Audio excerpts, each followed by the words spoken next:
आज हम लोग चर्चा करेंगे कि चेतन मन और अवचेतन मन क्या है। अंग्रेजी में इसको कॉन्शस माइंड एंड सब कॉन्शस माइंड कहते हैं। तो पहले हम चेतन मन की बात करते हैं। धर्म ग्रंथों में हमारे शरीर को 3 पार्टों में बांटा गया है।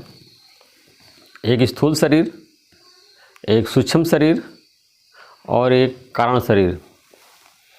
तो सूक्ष्म शरीर को चेतन मन कह सकते हैं कि जिस मन के द्वारा हम संसार को देखते हैं या एक आँख से कोई दृश्य देखते हैं,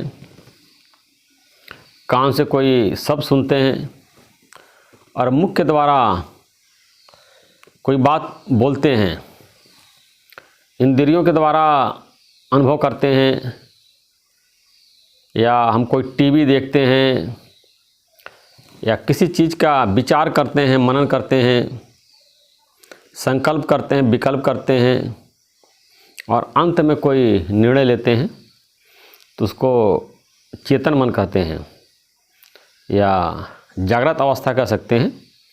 कि जो हमारे मन में सब चीज़ याद रहती, जानकारी रहती है।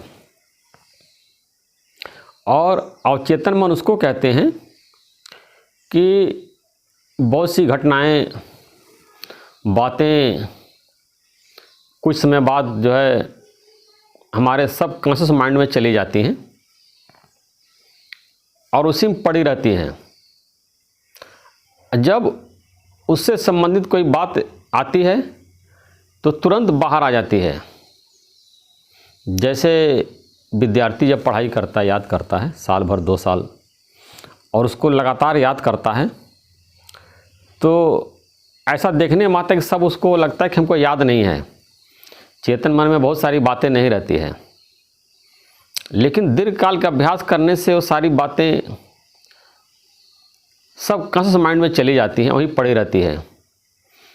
और जब परीक्षा हाल में बैठता है तो उससे 200 क्वेश्चन जब आते हैं तो कुछ तो ऐसे मेधावी विद्यार्थी होते हैं, इतना अभ्यास किए रहते हैं, पूरे 200 का क्वेश्चन उनको 1 बाय 1 करके सब कॉन्शियस माइंड से जो है कॉन्शियस माइंड में आती चली जाती है और उत्तर देते चले जाते हैं। तो आप कह लीजिए सब कॉन्शियस माइंड एक प्रकार का हार्ड डिस्क है और उसमें सारी बातें पड़ी रहती हैं।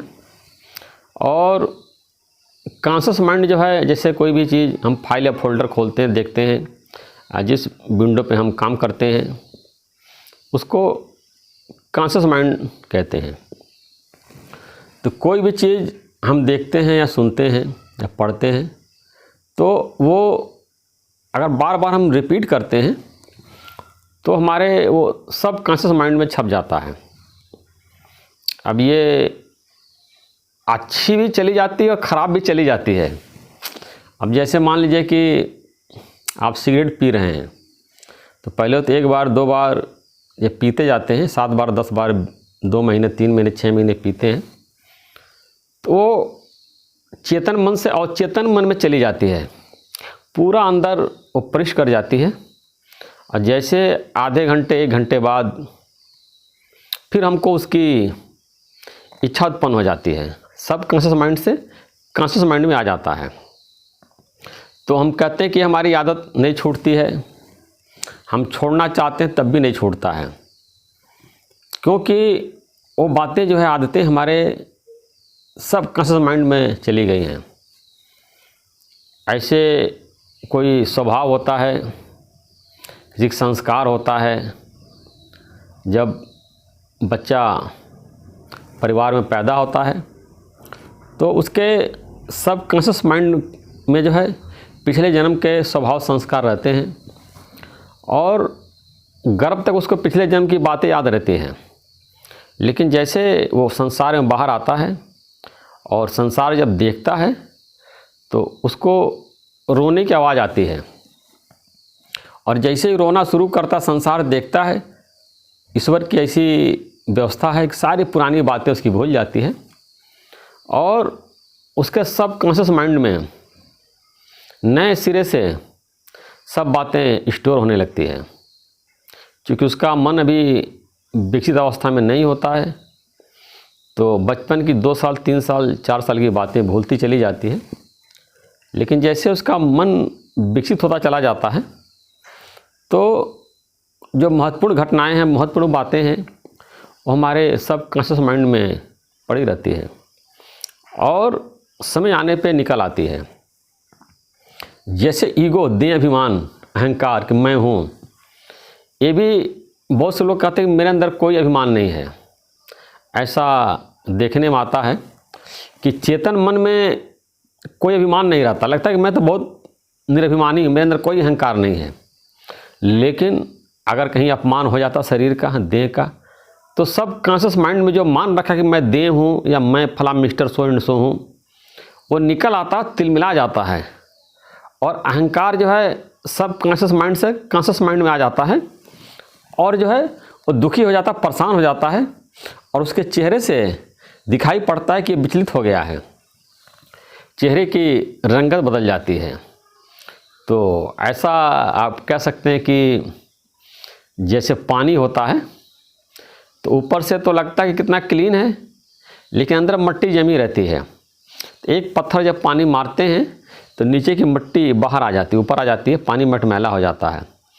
तो ऐसे ही कोई घटना, कोई दृश्य, कोई बात आती है जो हमारे चेतन मन से सीधे और चेतन मन में जाती है और अचेतन मन की सारी बातें निकल आती हैं।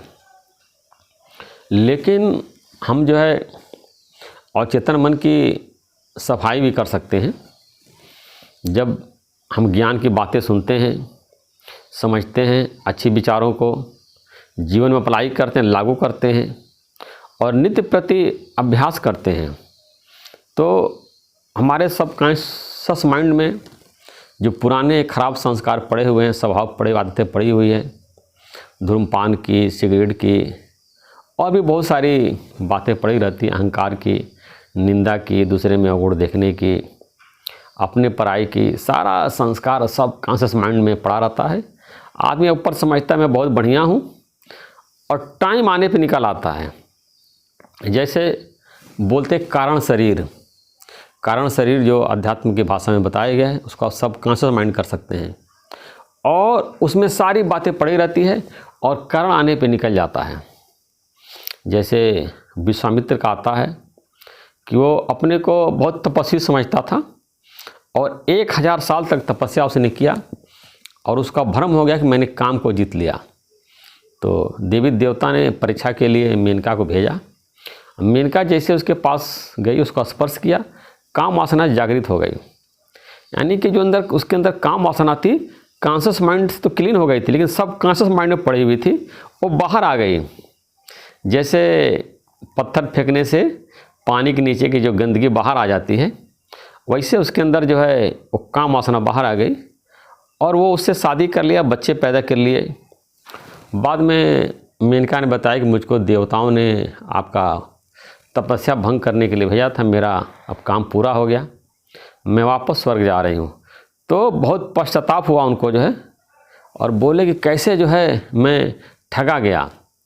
तो इस प्रकार हमको अपने सब कॉन्शियस माइंड को ठीक करना बहुत ज़रूरी है। हम जो कुछ भी आँख से देखते हैं, जो कुछ भी सुनते हैं, जो कुछ पढ़ते हैं, उस सब का संस्कार हमारे सब कॉन्शियस माइंड पर पड़ जाता है और धीरे धीरे वही हमारा स्वभाव बन जाता है, वही हमारा नेचर बन जाता है और हम उसी को रूप हो जाते हैं, वही कार्य करने लगते हैं।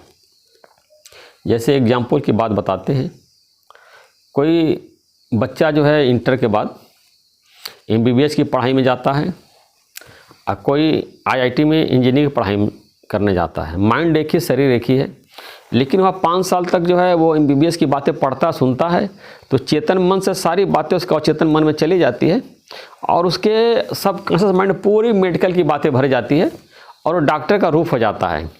और कहीं भी मरीज देखता है तो तुरंत याद आती है इस बीमारी का ये इलाज है, ये दवाई है, फट से वो लिख देता है। सारी दवाइयाँ उसके जितने भी बीमारी हैं और जितनी उसकी जो दवाइयाँ सब कॉन्शियस माइंड में जो उसकी चली जाती है, और टाइम पे जैसे अब पीलिया का मरीज आया तो पीलिया की दवाई फट से लिख देगा, या डेंगू का मरीज आया तो डेंगू की दवाई लिख देगा, या हज़ारों तरह की बीमारियां हैं तो उसके सब कॉन्शियस माइंड में सारी बातें छप जाती है। या जो IIT करने गया तो वहाँ पे मैकेनिकल की, टेक्निकल की या कंप्यूटर की, सॉफ्टवेयर की सारी बातें जो है वो जब चेतन मन से सुनता है, आँख से सुनता है, आँख से देखता है, कान से सुनता है, फिर उसको पढ़ता है, विचार करता है, तो उसका सब कॉन्शियस माइंड में पूरी इंजीनियर की बातें सारी भर जाती है और उसी इंजीनियर का रूप हो जाता है। तो डॉक्टर तैयार होते, इंजीनियर तैयार होता है और बड़ी बड़ी कंप्यूटर में सॉफ्टवेयर बनाता है, बिल्डिंगें बनाता है, फैक्ट्री बनाता है। तो हम जो बातें सब कॉन्शियस माइंड में भरना चाहें भर लेते हैं। एक हमारा ये स्टोर की तरह है, या आप कह लीजिए लाइब्रेरी में जो किताबें भरी रहती है, ऐसे हमारा सब कॉन्शियस माइंड एक लाइब्रेरी की तरह है। उसमें हम जो बातें जितना अच्छा उतना भर सकते हैं और अनलिमिटेड स्टोरेज है, इसकी कोई सीमा नहीं है। जैसे कि आप लाइब्रेरी बनाते हैं तो या 10 मंजिले की, 50 मंजिले की, 100 मंजिले की दुनिया की किताबें उसमें रख सकते हैं, लेकिन जो सब कॉन्शियस माइंड है इसकी अनलिमिटेड स्टोरेज है। और यहाँ तक कि शास्त्रों में लिखा हुआ है कि सब कॉन्शियस माइंड में पिछले जन्म की बातें सब हैं, लेकिन भगवान ने उसको बंद कर रखा है कि हम उसको नहीं जान सकते, नहीं देख सकते हैं, क्योंकि हमारे मन में, बुद्धि में भ्रम पैदा हो जाएगा और कन्फ्यूजन की स्थिति हो सकती है। इस प्रकार देखें तो विचार के, सुने तो विचार के और खाएं तो विचार के। कोई चीज़ देखें तो अब देखें क्या देखने लायक है, क्योंकि वो दृश्य आपके सब कॉन्शियस माइंड में चला जाएगा। कोई चीज़ सुने, देखें, सुनने लायक है, अगर वो बात सुनेंगे तो बातें आपके अनकॉन्शियस माइंड में चली जाएगी, सब कॉन्शियस माइंड में चली जाएगी। खाए तो विचार के, जो भी खाइए देखिए अच्छी चीज़ है, गंदी चीज़ तो नहीं खा रहे हैं। तो चीज़ गंदी चीज़ खाएंगे तो खाने का संस्कार जो है आपके सब कॉन्शियस माइंड में चली जाएगी, और आपका सब कॉन्शियस माइंड जो है अच्छा भी उसको बना सकते हैं, ख़राब भी बना सकते हैं। अब ये देखिए जैसे हार्ड डिस्क में जब वायरस आ जाता है पूरा हार्ड डिस्क बेकार कर देता है, ऐसे हमारे सब कॉन्शियस माइंड में नेगेटिव बातें, ख़राब बातें, बेकार की बातें आ जाती हैं तो हमारे सब कॉन्शियस माइंड को ख़राब कर देती है। तो इसको हमेशा ध्यान रखना है कि सब कॉन्शियस माइंड में अच्छी बात ही भरनी है, पॉजिटिव बात भी भरनी है, और खुश रहने वाले, प्रसन्न रहने वाले, सकारात्मक बातें ही, पॉजिटिव बातें ही सब कॉन्शियस माइंड में रखनी है। और ख़राब संगति से, ख़राब दृश्य से, ख़राब बातों से, ख़राब लोगों से अपने को दूर करके रखें। नहीं तो ऐसे आया कि जैसी संगत वैसी रंगत, I the company so the colour. हम जिसका संग करेंगे उसका रंग जो है हमारे सब कॉन्शियस माइंड पे चढ़ जाएगा, हम उसी के रूप हो जाएंगे और वैसा ही व्यवहार करने लगेंगे।